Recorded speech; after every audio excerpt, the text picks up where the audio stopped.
My name is Stewart Paris. I'm from the community of Marigot, and most people know me as a professional in the milling industry, but I'm also a active farmer. I grew up in an agricultural family as a child, and I've never lost my respect and love for agriculture. So I stuck with agriculture all my life.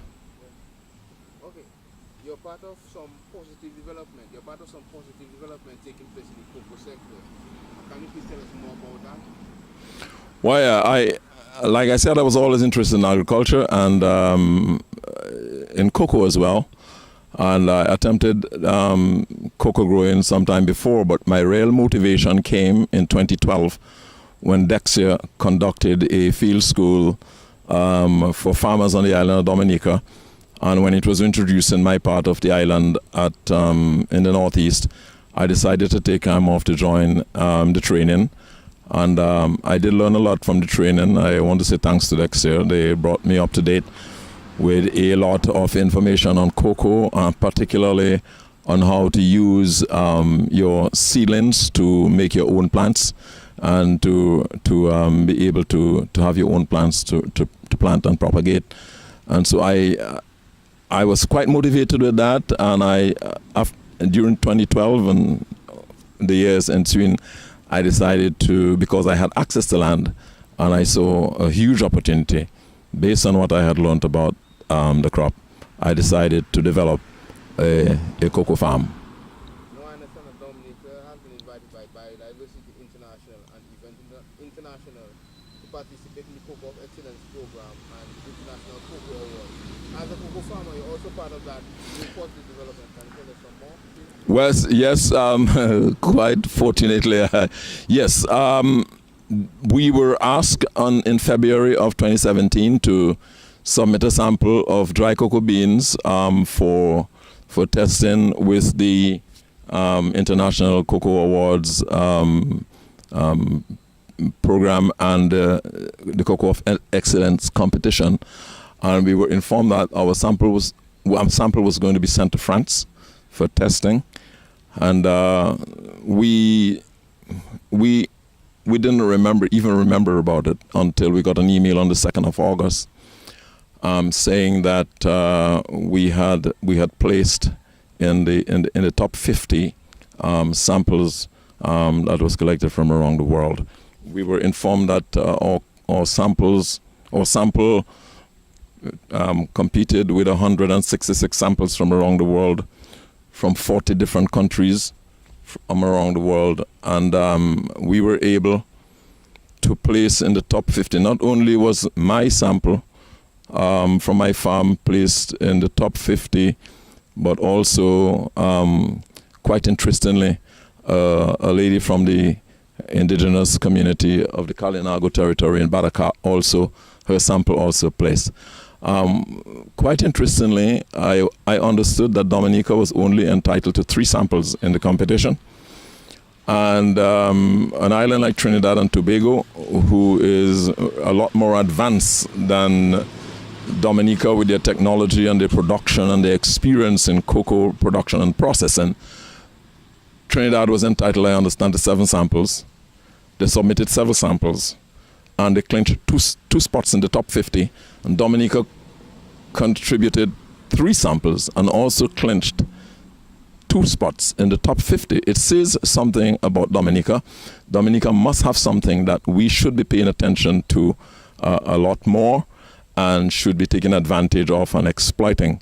This brings me to the other point. I also learned in 2012 that there were only 9 countries in the world with fine flavored cocoa, and 5 of them was in the Caribbean, and Dominica was one of them.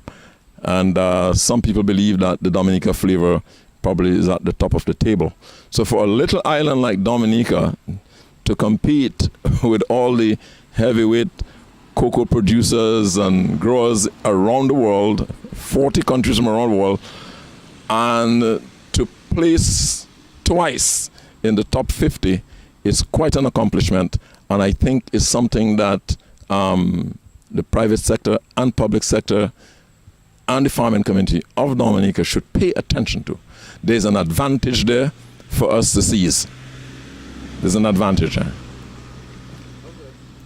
You mentioned a lot of positive things about the sector and the fact that Dominica, has there's something about Dominica, the fact that it has submitted that it's free and got two places. Yes. Now, I'm asking you, that positive development, what does it mean to you personally as a farmer? What sort of maybe gratification does it bring to you personally as a farmer to see that your hard work is essentially paying off?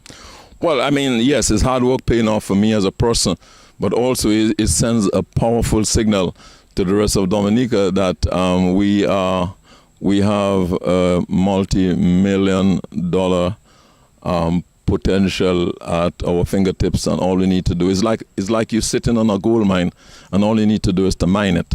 Because I was told about 7 years ago that one of the most sought after agricultural product by 2016 would be cocoa. And I was also told that the Chinese market has now been opened up to chocolate, and Chinese are using chocolate right now. And if Chinese consuming chocolate and cocoa products, there will never be enough cocoa in the world. And so, like I was talking about Dominica and its fine flavor, Africa, I think the statistics show that Africa might be producing about 2/3 of the world cocoa demand, but they can't produce high fine flavor cocoa. They produce bulk. And if the world has 9 countries producing fine flavored cocoa, and 5 of them in the Caribbean, and Dominica is one, we standing on a very important threshold, and we should just use it to take off. So how does this positive development motivate you and motivate your family? Well, it motivates me to expand further and to make my production as big as I possibly can get. My goals are that right now we're farming over 4 acres of cocoa, and between now and the next 18 months, we really want to have about 10 acres under cultivation. Our ultimate aim is to ensure that we can produce a minimum of 50,000 pounds of dry cocoa beans each year. Quite a motivating experience for me. Of course, you mentioned quite a motivating experience. What would be, your own advice to fellow cocoa farmers? Well, my own advice to fellow to everybody who has access to land, my own advice is that they should take a serious look at the cocoa product, and do their best to get involved with cocoa. I remember while we went to the field school, I remember one day